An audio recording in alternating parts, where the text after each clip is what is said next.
ناظرین، آج کے اس خصوصی پوڈ کاسٹ میں خوش آمدید۔ آج ہم ایک انتہائی اہم علمی موضوع پر بات کریں گے جس کا عنوان ہے قرآن اور تصور تشیع، غلف کے حقائق۔ اس موضوع پر تفصیلی اور علمی گفتگو کے لیے آج ہمارے ساتھ اسٹوڈیو میں موجود ہیں ممتاز عالم دین مفتی صابر محمود صاحب۔ مفتی صاحب، پروگرام میں خوش آمدید۔ بہت شکریہ مفتی حسان صاحب۔ دین اسلام کا اصل سرچشمہ اور دستور اللہ کی کتاب قرآن مجید ہے، جو ہدایت کے لیے کافی ہے اور حق و باطل میں فرق کرنے والی کتاب ہے۔ مفتی صاحب، اگر ہم اہل کتاب یعنی یہود و نصارہ اور اہل تشیع کے عقائد کا تقابلی جائزہ لیں تو قرآن کی روشنی میں ان میں کیا بنیادی قدر مشترک نظر آتی ہے؟ مفتی حسان صاحب، اگر غور سے دیکھا جائے تو اہل کتاب کا اصل مسئلہ یہ ہے کہ وہ دین میں غلو یعنی مبالغہ آرائی کا شکار ہیں۔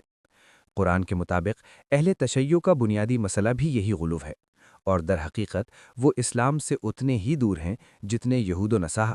اس غلو کی کوئی واضح مثال دیں؟ یہ غلو ان کے کن عقائد میں ظاہر ہوتا ہے؟ اس غلو کی پہلی بڑی مثال ائمہ معصومین کا مقام ہے۔ بالکل اسی طرح جیسے اہل کتاب نے نبیوں کو خدائی کا درجہ دیا، انہوں نے اپنے امتیوں کو خدائی کا مقام دے دیا۔ ان میں سے کسی نے 12 ائمہ کو اور کسی نے ہر حاضر امام کو مشکل کشا، مددگار اور سب کچھ قرار دے دیا۔ اسلام میں تو خلافت کا ایک واضح نظام موجود ہے، تو پھر ان کے ہاں یہ امامت کا نظریہ کہاں سے آیا؟ آپ نے بالکل درست کہا۔ اسلام میں خلافت کا تصور ہے جو کسی خاص نسل سے نہیں بلکہ ایمان اور عمل صالح سے جڑا ہوا ہے، لیکن انہوں نے امامت کا ایک جعلی نظریہ پیش کیا جس میں بغیر حکومت و اقتدار کے بھی فرضی امام ہوتے ہیں اور انہیں ہر حال میں معصوم مانا جاتا ہے۔ حالانکہ جب حضرت ابراہیم علیہ السلام نے اپنی ذریت کے لیے امامت مانگی تھی تو اللہ تعالیٰ نے ظالموں کو یہ عہد دینے سے منع فرما دیا تھا۔ حضرت علی رضی اللہ عنہ کی ذات مبارکہ کے حوالے سے بھی تو بہت غلف کیا گیا ہے۔ اس حوالے سے قرآن کیا رہنمائی کرتا ہے؟ صحیح روایات کے مطابق حضرت علی رضی اللہ عنہ کی مثال حضرت عیسیٰ علیہ السلام کی طرح ہے، جن کے ایک طرف شدید دشمن پیدا ہوئے اور دوسری طرف شدید محبت کرنے والے روافظ، جنہوں نے انہیں خدا ہی مان لیا۔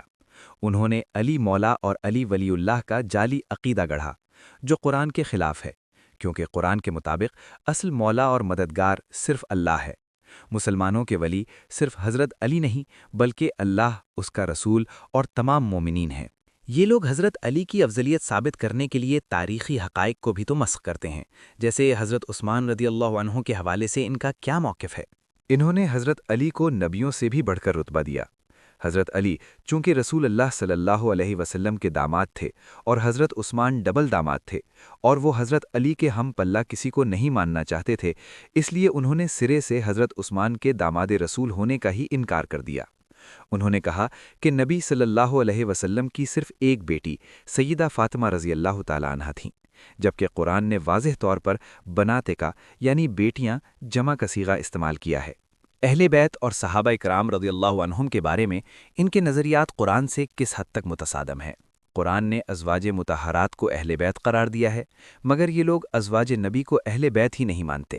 مزید یہ کہ قرآن نے تمام صحابہ کرام کو معیار حق کہا ہے، لیکن یہ لوگ حضرت علی اور چند ایک کے سوا سب صحابہ کا انکار کرتے ہیں۔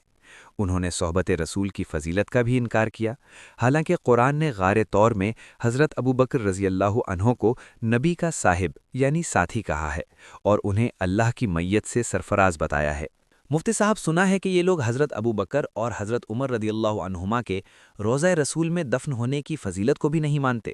جی بالکل۔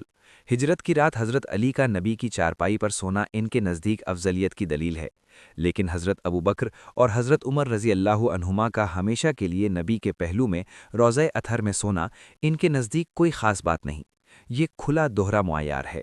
آخر میں یہ بتائیے کہ امہات المومنین بالخصوص سیدہ عائشہ صدیقہ رضی اللہ عنہا کے شان میں ان کا رویہ کیسا ہے؟ سیدہ عائشہ صدیقہ رضی اللہ عنہا کی پاک دامنی میں اللہ نے پوری 10 آیتیں نازل کیں۔ انہیں عفیفہ اور طیبہ کہا، مگر ان لوگوں نے پھر بھی انہیں برا بھلا کہنا اپنا وتیرہ بنایا ہوا ہے۔ قرآن میں تمام ازواج مطہرات کو مومنوں کی مائیں کہا گیا ہے، جو کہ ایک بہت بڑی فضیلت ہے، لیکن یہ لوگ اس عظیم مقام کا انکار کرتے ہیں اور کہتے ہیں کہ یہ صرف اس وقت کے مردوں کے لیے نکاح کی ممانعت کے لیے تھا۔ بے شک حقائق بہت واضح ہیں۔ تو ناظرین، آج کی اس معلوماتی گفتگو کا خلاصہ یہ ہے کہ قرآن میں دین کے اصول اور حقائق روز روشن کی طرح عیاں ہیں۔ ان لوگوں کا یہ پورا تصور مذہب قرآنی نہیں بلکہ جعلی اور موضوعی ہے۔ مفتی صابر محمود صاحب، اسٹوڈیو میں تشریف لانے اور اتنی مدلل گفتگو کرنے کا بہت شکریہ۔ جزاک اللہ، مجھے مدعو کرنے کا بہت شکریہ۔ ناظرین، اسی کے ساتھ اپنے میزبان مفتی حسان کو آج کے پوڈ کاسٹ سے اجازت دیجیے۔ اللہ حافظ۔